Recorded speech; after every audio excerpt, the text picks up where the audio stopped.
Hey guys, welcome back to my YouTube channel. My name is Victoria Ayodele Fash. If it's your first time here, thank you so much for joining me. For a new subscriber, you know I love you, you know I appreciate you so much. Thank you for always coming back. All right, so today we'll be calling the final video answering the questions that you guys asked in the community tab when I asked you guys to ask me and my husband questions. So yes, my husband is here. Babe, can you introduce yourself? Hello everyone, my name is Wole. They dragged me here again. I just want to report. Who dragged you here? Them. Who is the them? Where? Them. Thank God. My God, they know my name, so I am not them. Right. So maybe it's the people that dragging me here. Okay? No worries. They say dragging. Anyways, in the last two videos we've done together, we've been answering the questions that you guys asked, and today we'll be continuing to answer those questions, right? So the last question we spoke about was Chukwueze Cynthia. She asks, can you quit your career? No, is that what we, yeah, can you quit your career as a man or a woman for your family? And then the next question that he asked is, outline the boundaries to third-party interference in decision making among couples, if there are any. Boundaries in third-party interference among couples. Babe, what do you think? Okay, since the person said in regards to decision making, I think at the very best, only when you guys decide to seek an outside counsel, maybe there's something lingering that you somehow cannot make an headway, and it's important that you do not make an error, and so you invite maybe a counselor or someone of authority that can help you guys resolve or mediate. If you need, of course, maybe informed opinion from a qualified personnel. For instance, if you want to take a medical decision, you definitely need a doctor to consult and all that. So a financial decision you get. So otherwise, I do not advise that couples should imbibe the habit of allowing third-party influence decision making. No, I don't think so. I think both of you should be able to decide for yourselves. Of course, there will be stalemate, there will be impasse, if you want to put it that way sometimes, but you talk it through. But like I said, if there is need to make recourse to a counselor or a qualified personnel to mediate, to give you guys a professional opinion so that you can make an informed decision, by all means. But aside that, I mean, I think outside third-party influence in decision making shouldn't be encouraged. It shouldn't be encouraged. I know that there are some people who cannot decide for themselves. They always talk to people. Yeah. So if you have a partner like that, there might be a lot of problem. And this one is not even whether male or female. I mean, I know people on either side of the gender spectrum that has that issues, that even on personal things, they cannot seem to make up their mind easily. They always have to talk to one person, talk to this person, talk to that person, before they come to a decision. And it's always a problem, especially when you are in a relationship or in you're married, because if you do that, you probably have to volunteer unnecessary information to outsiders. That's people who are not in the marriage with you. You probably have to say so many things at the same time, and your partner may not like it because especially if they are private people, they don't want people to know too many things about them or what they are going through or what they need to decide upon. When it regards decision making, sometimes you need to consult experts, right? But always consult your partner first. That's one thing that I think the issue always is, and let them know that you will or you want to consult this person about it. Let them know what you're thinking. One of the, I think, biggest issue when it comes to kidney is couples that, why do I keep saying bikini? When it comes to couples that have issues with third-party interference in decision making, I've seen a lot of that. I follow a lot of pages where women share their stuff, and I've seen over and over again when they come to say the husband trust their parents or their mothers more than they trust the wife, that they want to make a decision, they first of all go and meet the mother and talk. Nobody's saying don't discuss your decision making with your mother if you absolutely have to, which I think does not make any sense, that you have to discuss every single thing as a full-grown man that has a family, right? Or with your brothers and whatever. You can't disclose those things, but your wife should be the first person, or your husband should be the first person you discuss certain things with, and let them know that, oh, listen, this is something that, what do you think? What do I think? Okay, when the two of you have discussed and you still don't have clarity, you can now let them know that, oh, I want to consult this person. What do you think about that? And if the person says, no, let us consult this person instead, or I don't want you talking up to this person for this particular reason. Again, it's not you can choose to, but I would then let you know that I don't like you telling this person. If you now tell me that, okay, I'm telling this person because the person has experience, you're able to convince me, and I say, okay, let's go ahead, you can consult the person and let me know what the person says. It's different. So you need to first, the boundary is first discuss it. Let the person know who you are discussing it with, especially if it's, you know, issues that in short, even if it's issue that concerns only you, at the end of the day, it's still the two of you, because what affects you affect her, or what affects you affect him. So first, your first point of contact should be your partner. Have a conversation before going, and agree that you are going to a third party before doing that. That's what I think, because I know in our marriage, you know, there are certain things, like especially if you have women issue, if I have issues that, you know, it's feminine, I always talk to my husband, even though he has absolutely no idea what to do sometimes, right? And when I talk to him, I'll talk to my sister because I'm close to her. My husband has one of his brothers that, you know, he would rather speak to when, you know, whatever, but sometimes he would speak to him without speaking to me. And if I think it's something that affects me and something I don't want him to share, we'll have that conversation, you know, because he will eventually tell me he spoke to the person. Even if you try to hide it, it will come out, because that's the thing about marriage, right? And yeah, so I think that is where you should draw the boundary. Always carry your partner along first, and if you choose to go to a third party, let them know. And if for any reason they couldn't know before you spoke to the third party, when you do that, let them know that, hey, I spoke to this person about it, sorry I couldn't tell you, it just came up in a conversation, stuff like that. It is now wrong when they now find out that this other person knew about the situation and you didn't tell them that you have spoken to the other person. That is a problem. 5 says, what Nigerian food do I miss the most? Nigerian food, I think is, I was telling my friend yesterday that I miss the pounded yam and egusi that my mother-in-law makes. Like, there's a special way. It's my father-in-law that pans the yam, or sometimes my husband if he's around, but there's a special way she makes her egusi. I was still telling Bessie yesterday that I've not had that pounded yam and egusi in a long time. That's what I miss. That's what I miss the most. But like general food that I cook, I still make them here, but I think it's just the frequency. Sorry, I'll mail it to you. Don't worry, thanks a lot. Okay. I think that's what I miss the most. But other general food, I make them here. Maybe not the frequency, because yam, for instance, is very expensive. I bought yam yesterday, one small tuber of yam. If you know how much I bought it, $25. It's very, very expensive here, and I love yam a lot. I'm not even joking. Yam is very, very expensive here. So very small yam, $25 I bought. Anyways, you're buying one yam about 20k. Yeah. Don't, you cannot convert it to naira. If you convert everything to naira, you will not eat anything. You wouldn't eat nada. Anyway, so the next question that I have here is, I'll be happy to see your husband again soon. My question is, that's from Georgina. She said, my question is, since you're apart, what do you miss about each other the most? For just stopping doing the do for so long, can it affect reproductive system and general body health? So her first question is, what do we miss about each other the most? What do I miss about you the most? What do you miss about me the most? Since you have started the question, I know that's what you will say. I know. What do I miss? I think I just miss us. I miss just having somebody in my corner. Sometimes I go to bed and I feel very, very alone, especially this week that I've not even had people around because we have been on break.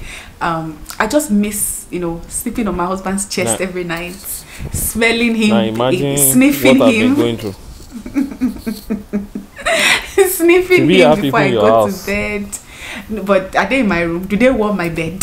Do they give me words of encouragement? Do I have anybody in my house? You can go and find roommates. You can go and find assistants now if that is what you're looking for. Okay. Anyways, I just miss having that physical connection. I miss the way we joke around, we play around in the house, laugh out loud, him chasing me about and looking for my trouble. I miss us gisting. I miss our Saturday morning, just waking up and gisting about nothing. We always have something to talk about on Saturday mornings, watching movies together, movie nights, going on dates together. I miss everything. I really do miss everything, really. But I think most is just having that person that I come and I, even though we talk on phone, but it's not the same when you're together, lying on his chest. I miss when I'm having menstrual pain, the way he holds me and takes care of me and give me hot water and feed me and cook for me. Yeah, I miss those things about him. Anyways, what do you miss about me? I think you're about captured it. I always about capture it. The most if I catch you, the most if you capture me. if I catch you, the most when you're apart from someone you love and you've literally become one person in two.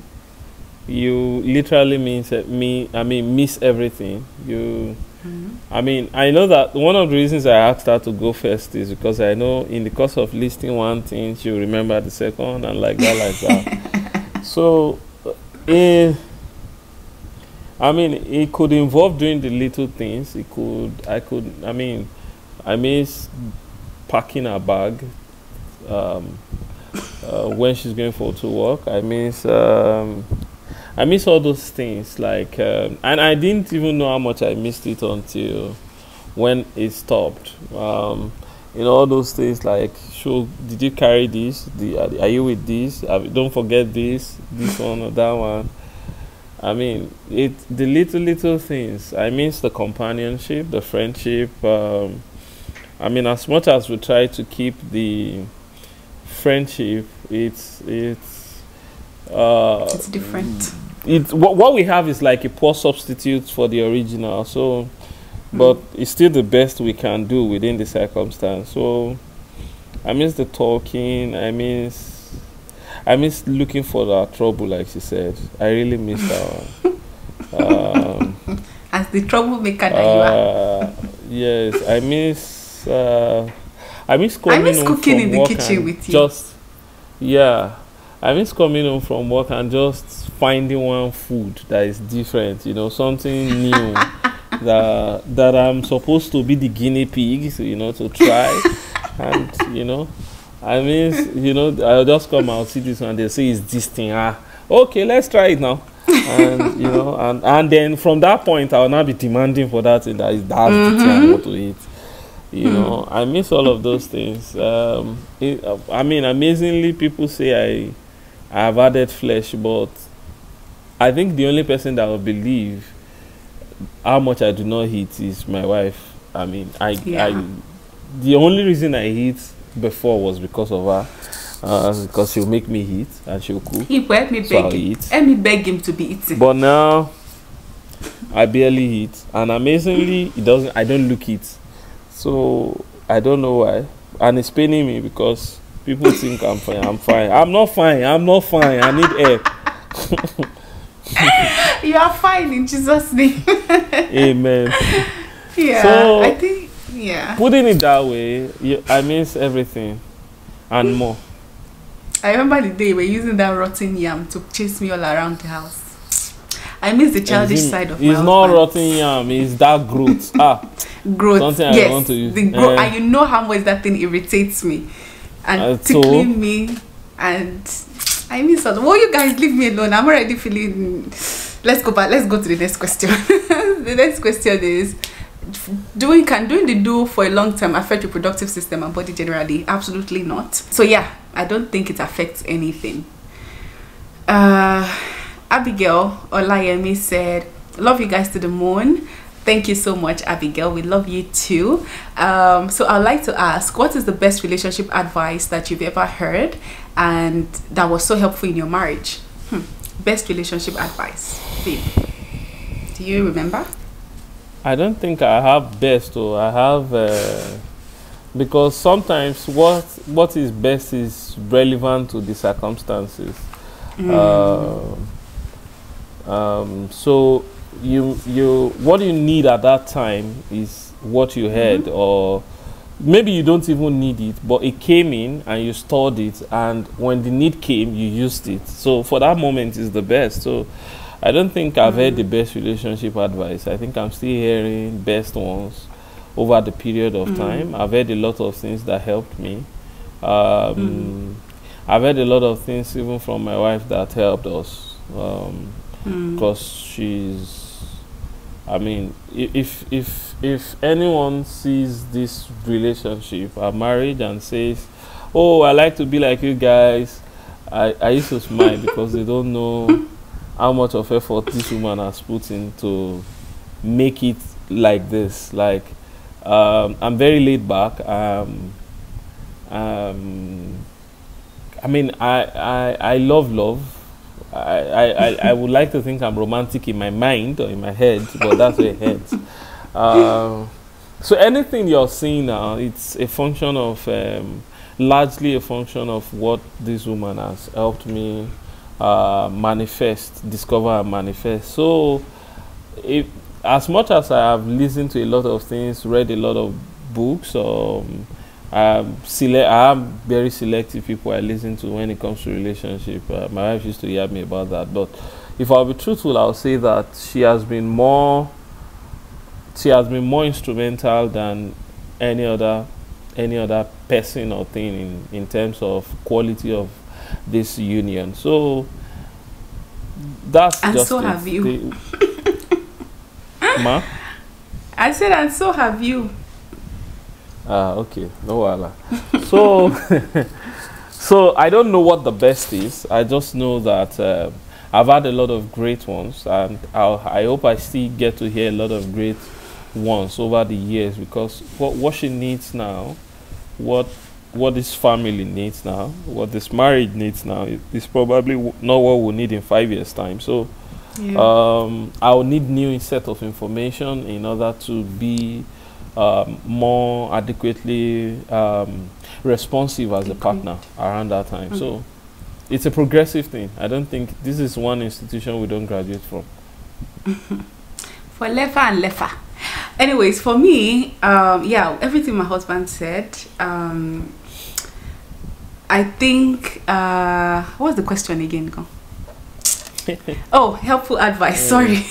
I have just listening to you. I've even forgotten the question. I think for me, yeah, it's because every time we pass through things, God always speaks to me in several ways. So I think that, I don't know if there's one, but I know one Bible verse that I think has been very, very helpful, and it's in Amos 3:3. Can two work together except they agree? And I always have to remind myself, this marriage will not work if we don't agree. Nothing is going to work in this home if we don't agree. So we always have to agree for things to work. And that's why sometimes when I'm angry at him, it's difficult for me to pray, because I have it at the back of my mind that, especially if I'm praying for us as a couple, if we are not in agreement, a lot of things will not work. However, if we are in agreement, a lot of things can work. And trust me, when you and your husband are in agreement concerning certain things, you're trusting God about it, you're praying about it, you know, or you, even if it's not even praying, even if it's just you are agreeing about where you want to be in the next few years and stuff like that, you agree in your vision, you agree in your goals, you agree, you know, in your wishes and your desires for each other and for your marriage, it helps marriage to work. So I think that is one scripture that has actually been very good for me, and just having that at the back of my mind, not necessarily, I don't think I heard it from anyone, I think it just came from the Holy Spirit. Be what your husband needs per season. His needs will change, just like my husband said, our needs will change. What does he need? Who does he need me to be in this season? Does he need me to be his cheerleader? There was a time my husband in our marriage needed me to be his cheerleader, and I needed to be that. There were times that he needed me to be the support person, and I'm there. He wants me to be this and that. You understand? Sometimes I'm not always what he needs. Sometimes we need to discuss, we need to find out, what do you need from me? What do I need from him? And be that person for him. I think that is also something an advice that, you know, probably would be helpful to you. All right, so Unique said, how is Mr. Fash handling kitchen affairs without you? Mr. Fash, how are you handling kitchen affairs without me? The last time I cooked anything was December 24th. December 24th, 2022. I got someone to get, you know, cooking stuff for me. So I think I make about 2 or 3 different soups, stews, and all that. But of course, by now all of it had finished. I think they finished last month or so, or maybe early this month. But that's since then. Well, Kasha Madupe, do you understand? Kasha Madupe. I have a big problem going to a market, so it's one of a big problem for me. So if you followed my vlog, you know that my husband and markets, if you've been following me, they are not friends, but I've been begging him to try. And even the last time, he had to get someone to go to the market for him. Anyways, okay, she also said, and how do you guys handle conflict or misunderstandings in your long distance marriage? Would you say that misunderstanding has reduced compared to when you were together? Love you guys so much. We love you right back. Blessing. How do we handle misunderstanding? Has misunderstanding reduced? I think yes. What do you think, babe? Personally, I think yes, it has. Yeah. Right?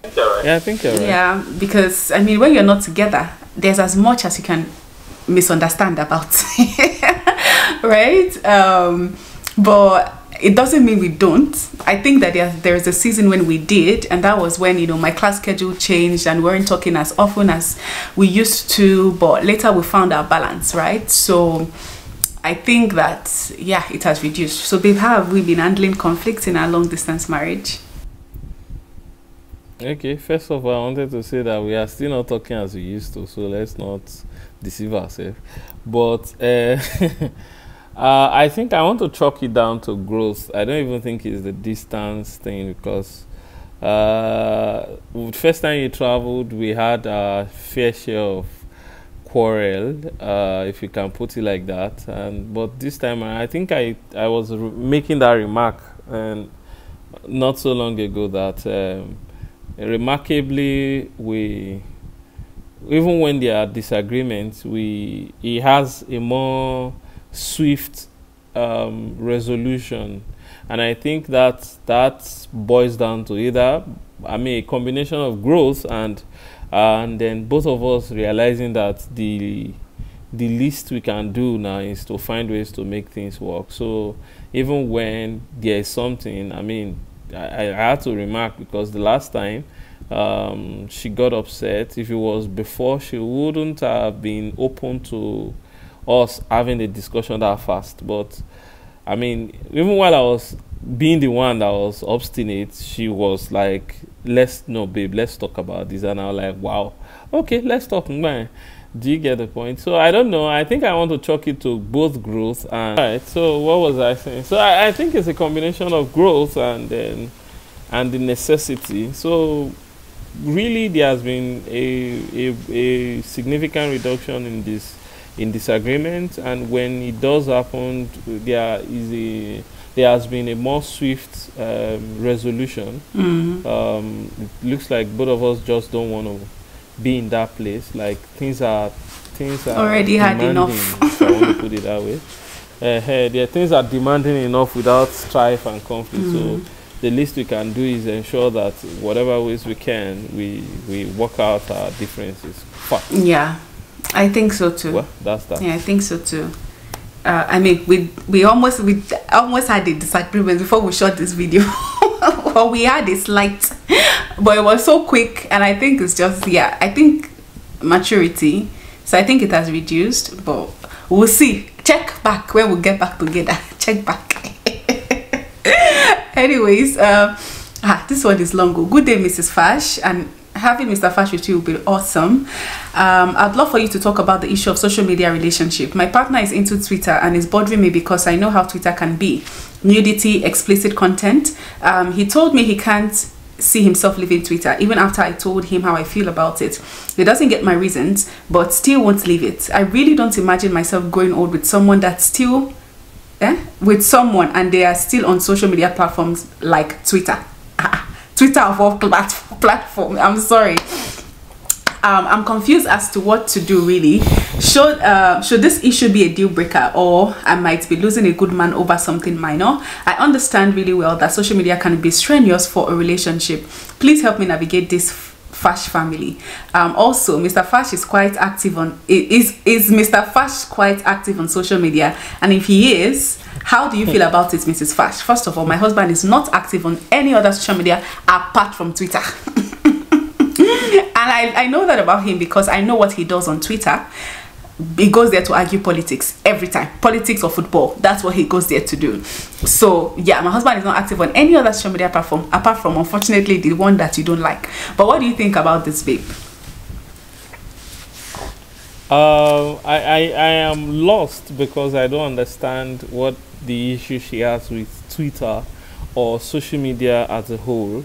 I know that social media sells a false narrative these days that if you're not sane, in quote, if you're not someone that is, how do you put it, someone that has a mind of its own, it's easy to get caught up with the frenzy, the hashtag, the trending things on social media. So if as a person you just don't like social media, it's a different thing entirely. Well, she mentioned, she said, I guess the guy is going through explicit content because she said in brackets, nudity and explicit content. So I guess the Twitter the guy is using is probably not the Twitter that we are using. Not to say, I know that there is a dark part of Twitter. I really don't think so, because the reason I say I'm saying I really don't think so is that if anyone that has been using Twitter for a while, we noticed that about 2 years ago, explicit content became a big thing on Twitter. That, if you remember, even Reverend Sam mentioned it, that before you know what is happening, you are seeing a lot of nonsense on your timeline. But what I did after a while was I started either blocking those people or reporting those accounts. Now, if I follow somebody and I discover that that person posts explicit content, either I block that person or I unfollow those people. I looked for certain buzzwords and I muted it from my timeline. So anyone that posts stuff like that, I make sure that either I'm not following them or I block them and all those ones. So gradually, I can go through my Twitter feed now and scroll for hours and not see anything lewd or explicit material. So those measures may be necessary if that's the problem. If it is not that is actively watching them or enjoys watching them. But there are some of us that are tuned to Twitter. For instance, I barely listen to news these days. Twitter has become the hub for comedy, for news, for governance and politics, which is something I'm quite passionate about, like my wife mentioned. So you can, if I'm on Twitter, you can bet it that 9 out of 10 times if I'm engaging anybody, it has to do with governance or politics or stuff like that. But that's me, and I'm hardly the standard because I'm a recluse. I don't really do social media like that. I think even if it comes to that one, my wife is more of a social media person than I am. I don't have account on things like Snapchat, TikTok and all those ones. I have Instagram or Facebook because of old time, but I very rarely post stuff there. So you have to identify why. If it's because of nudity, lewd pornography and all those things, then you guys may have to need to have a talk about it and all that one. But if it is just because there is a lot of bad things, I can bet it with you. If you go to Facebook, if you search properly, you will find rubbish. If you are on Instagram, you'll find nonsense like that. TikTok, let's not even talk about it. Engage him like not accusatory, because chances are when you accuse him, it's either he's defensive or he closes up. So you don't even understand the exact reason why he uses Twitter. So you can easily talk to him and be like, babe, show me how this thing works. I even want to understand how it works. Show me. And it shows you. It puts that way, that even gives you an access to his timeline. And so you can see what kind of things or information are there. So you know whether it's even good or bad or whatever it is. Yeah. Okay, I'm not being critical here, but I found that it happens a number of times that when a lady does not like something that the guy does, instead of trying to understand and then finding ways through that to change it, they just want to object. And 9 out of 10 times the guy will probably dig deep. So, but there are certain ways to do these things. Like, for instance, if you ask him to show you, like I said, how it works and all those ones, it could be easy for you to penetrate him because now you are speaking from the same standpoint rather than being critical and all those ones. So just be open-minded, find out why he likes that platform, what particular use he uses, because there are people who sell their products on Twitter too. So, and all those ones, and it will help you know whether it's a good thing or a bad thing. Yeah, I think everything my husband says is accurate. We live in a very global world now. People's livelihood are on social media. In short, if you are not on social media in this day and age, it means that you're not selling yourself. You're not selling something. This YouTube you're watching is a form of social media. It is a social media that people watch. It's so social media, not and then there are illicit content also on YouTube. So like my husband said, it depends on what you use the platform to do. Now, if your partner uses it and you've seen him on occasions using it to watch explicit videos and whatever and content, then you know that the platform is not the problem. The person you have a problem with is your partner. Yes. And if he leaves Twitter, he's going to find another platform that will fulfill that desire that he's looking for. So it's not the platform that is the problem, it is the person and how he uses it. And if you find out that he's always consuming content like explicit content, I think that is definitely a deal breaker if he's not doing something about it, right? But if you're thinking that because he's on, but you don't really know what he's doing there, but because of what you've heard, then you're probably mistaken. You need to find out what does he do on Twitter. Like my husband said, everything my husband said, devise those strategy. But if it's because of his intentionally consuming content he should not be consuming, then that is definitely something you want to think about if this is something you want to spend, somebody you want to spend the rest of your life with. But that a person is on social media in this day and age, you have to be on social media because you make connections, you meet people, you like a lot happen, especially on Twitter. Yeah, so yeah. Andrew's question says, thanks Mr. Fash, you've been an amazing couple. My question is it right for your wife to do video call with you naked or wearing something revealing in a long distance marriage? I think it's similar to what we already answered in the last video. Please watch that video. Right? Is it right? It depends on the two of you. If you're open to it and she's open to it and you guys are safe, as long as you're married, go ahead and do it. There's absolutely nothing wrong with it. It's a form of intimacy even in your long distance marriage, right? I think that's what we conclude, right, babe? You just have to be careful, not get addictive. But there's nothing wrong sending your husband a nude picture every now and then, something to keep his body and soul together, something to look forward to. Practice what you preach. Baby boy. I don't know why we're arguing this on social media. The last I just fire for you. I'm just singing it. It's you that started it. Okay, I think that's it. Finally, thank you guys so much for your beautiful and lovely questions that you asked. All right guys, thank you guys so very much for your lovely comments. Thank you for watching. Thank you for always coming back. We're super grateful to you guys. If you want more of these Q&A videos, let us know. In our next video we'll play a game. So watch out for that video. Okay, so anyways, thank you guys so very much for watching. Until we meet again, I still remain Victoria Fash, and this sweet man here is my name is Wole Fash. All right. Thank you for having me. Thank you for. Sorry, I'm tired, so don't worry. Forgive me. I know you're exhausted. It's very, very late in Nigeria right now. Anyways, thank you guys so much. Have an amazing week. Bye. Yeah, bye. Bye. Bye, guys.